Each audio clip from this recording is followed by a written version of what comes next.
Hey everyone, welcome to my channel. This is Vasundhara Singh and in today's video हम पढ़ने वाले हैं कुछ important questions of the chapter Framing the Constitution. So this is the last chapter of your class history book and इसके सभी important questions को हम यहाँ पर देखेंगे including short, long as well as very short.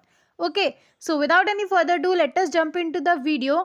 Our first question is, when was the Indian Constitution framed? When was it enforced? I hope सभी को answer पता होगा. ये फ्रेम हुआ था from December 1946 to November 1949 and enforce किया गया था 26 जनवरी 1950 को. Okay, next question is under whose recommendation the constituent assembly was formed. तो कॉन्स्टिट्यूएंट असेंबली किसकी रिकमेंडेशन से बनाई गई थी? तो the answer is cabinet mission. Okay, next question says discuss the significance of the Indian Constitution. Give any 2 points. तो क्या importance है इंडियन कॉन्स्टिट्यूशन की, क्या सिग्निफिकेंस है that you have to tell. तो सबसे पहला है it wanted to heal the wounds of the past. यानी कि जो पास्ट में इंडियंस को जितने भी जख्म मिले हैं ब्रिटिशर्स के द्वारा, जो भी टॉर्चर मिला है, उसको हील करने का जो है काम था ऑफ इंडियन कॉन्स्टिट्यूशन. इसने हेल्प करी लोगों को हील करने में. Okay, and secondly it enabled people belonging to different classes, caste and communities to share a new political experience by coming together to each other. तो कॉन्स्टिट्यूशन का second role था which is कि यहाँ पर सभी class के, सभी community के, हर एक कास्ट के लोगों के लिए एक नया पॉलिटिकल सिस्टम इस्टेब्लिश किया गया. सभी को एक नया पॉलिटिकल एक्सपीरियंस करने को मिला जहाँ पर सब एक साथ मिल करके एक पॉलिटिकल एडमिनिस्ट्रेशन के अंडर में रह रहे होंगे. Okay, Okay, next question is India is a secular democratic republic. Explain. Okay, तो बेसिकली आपको क्या करना है, ये जो टर्म्स गिवन है secular, democratic and republic, you have to explain them only. ठीक है, और कुछ नहीं करना है, इन्हीं टर्म्स को आपको एक्सप्लेन कर देना है. तो let us see the answer. The constitution established secular democratic Republican system in India. A secular state means that all religions are given an equal treatment in the state. All the religions enjoy equal freedom. In secular states, there is no particular state religion. The citizens are not discriminated on the basis of religion. They also enjoy the freedom to worship. तो I hope आपको clear होगा. Secular का मतलब यही है, India में हर कोई free है अपने रिलीजन को प्रैक्टिस करने के लिए. स्टेट का यानी कि जो कंट्री है उसका कोई भी रिलीजन नहीं है एंड किसी भी इंसान को उसके धर्म की वजह से डिस्क्रिमिनेट नहीं किया जाएगा किसी भी जगह पर. Okay, A democratic state means that all the citizens enjoy equal rights. The administration is run by the representatives elected by the people during periodical elections. तो in the simplest terms, democratic state का मतलब ये है कि हर एक citizen के पास में equal rights हैं and जो government है, जो सरकार है, वो लोगों के द्वारा ही बनाई जाती है. ठीक है, जब भी हमारे elections होते हैं लोग वोट करते हैं एंड उनके अकॉर्डिंग जो है हमारी सरकार चुनी जाती है. Okay, and thirdly, the republic means that the head of the state will not be an emperor. He will be the president who is indirectly elected by an electoral college. तो हमारा जो हेड होगा state का, country का, वो होगा president and उसको elect किया जाएगा by the electoral college. Okay, next question है, how was the centre made more powerful and strong by the constituent Assembly. तो यहाँ पर आपको बताना है कि सेंटर को और भी ज़्यादा स्ट्रॉन्ग कैसे बनाया गया था. ठीक है, कॉन्स्टिट्यूएंट असेंबली के द्वारा. So the answer is most of the members of constituent assembly were in favour of strong central government for India. तो जितने भी मेंबर्स थे उनमें से ज़्यादातर ये फेवर कर रहे थे कि जो सेंट्रल गवर्नमेंट है वो ज़्यादा स्ट्रॉन्ग होनी चाहिए. Even Pandit Jawaharlal Nehru wanted a strong center as he felt, writing a letter to the President of the Constituent Assembly, that it would be injurious to the interest of the country to provide for a weak central authority. यानी कि पंडित जवाहरलाल नेहरू ने जो है एक letter लिखा था to the president of constituent assembly and उसमें उन्होंने लिखा था कि अगर सेंट्रल अथॉरिटी वीक होती है तो it will be injurious to the country.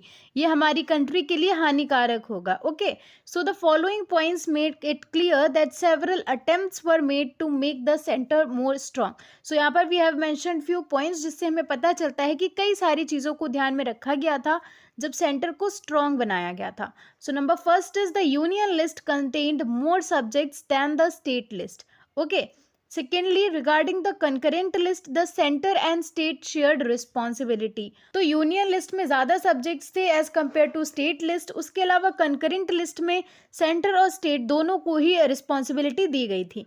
The centre enjoyed control over many important mineral and key industries. इसके अलावा article 356 empowered the centre to take over a state administration on the recommendation of the governor. And lastly, the position of the center was also strong in fiscal affairs. Fiscal से मतलब होता है जो government का या public का जो पैसा होता है, यानी कि फाइनेंशियल अफेयर्स में भी जो सेंटर है उसको पोजीशन मिली थी, एक स्ट्रॉन्ग पोजीशन मिली है। Okay, so these are few ways जिनसे आप अपने आंसर को एक्सप्लेन कर सकते हैं कि जो हमारा सेंटर है वो स्ट्रॉन्ग कैसे बनाया गया था। Okay, I hope it is clear. I have mention multiple points and ये आपका एक लॉन्ग आंसर के लिए कंप्लीट आंसर है। You can write this only. अगला क्वेश्चन है, what were the ideals expressed in the Objective resolution. So ideals क्या थे, क्या एम्स और हमारे प्रिंसिपल्स बताए गए थे ऑब्जेक्टिव रेजोल्यूशन में, that you have to tell. तो before telling about the ideas आपको एक्सप्लेन कर देना है कि ऑब्जेक्टिव रेजोल्यूशन क्या है। Okay, and then we will write the ideas, जो भी प्रिंसिपल्स दिए गए थे उसमें वो। ओके, एंड इस तरह से you can complete your answer. तो let us see, the Objective Resolution was presented in the constituent Assembly on 13 December 1946 by Jawaharlal Nehru. Okay, it outlined and defined the ideas and objectives of the constitution which are as follows. So objective resolution को जो है present किया गया था constituent assembly में। कब किया गया था? 13 दिसंबर 1946 में। किसके द्वारा किया गया था? जवाहरलाल नेहरू के द्वारा। एंड ये ऑब्जेक्टिव रेजोल्यूशन किस चीज़ से रिलेटेड था? तो इसमें आइडियाज़ और ऑब्जेक्टिव्स दिए गए थे हमारे होने वाले कॉन्स्टिट्यूशन के बारे में। Okay, so what were the ideas? Let us see. Number first is India was declared as an independent sovereign republic. Okay. Secondly, it assured justice, equality, liberty and fraternity to all its citizens. Okay. It provided adequate safeguards to minorities and also referred to the well-being of the backward and depressed classes. है ना, जो minorities हैं, जो backward और depressed classes हैं, उनका भी ध्यान रखा गया था। India would combine the liberal ideas of democracy with the socialist idea of economic justice.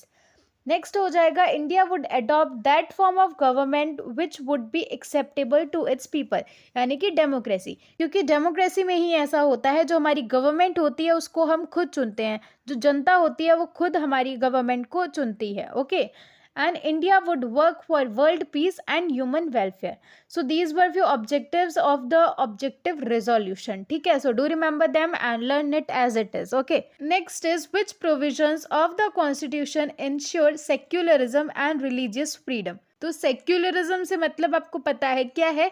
It is related to religion, कि इंडिया के हर बंदे को अपना धर्म प्रैक्टिस करने का फुल फ्रीडम है। ठीक है, स्टेट का कोई भी रिलीजन नहीं है। सो यहाँ पर आपको ये बताना है कि what are the provisions in the constitution. Constitution में क्या प्रोविजंस हैं, क्या रूल्स हैं regarding secularism, regarding religious freedom.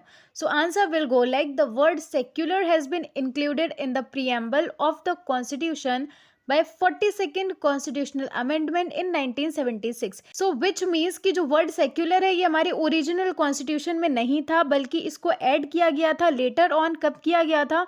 1976 में by the 42nd constitutional amendment. There is a guarantee for equal treatment to all the religions, no one can be discriminated on the basis of religion. So in the constitution it is guaranteed कि हर एक religion को equal treatment मिलेगा and किसी को भी discriminate नहीं किया जाएगा on the basis of religion, on the basis of धर्म।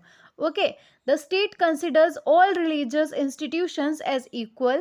No government school or college can impart any religious education.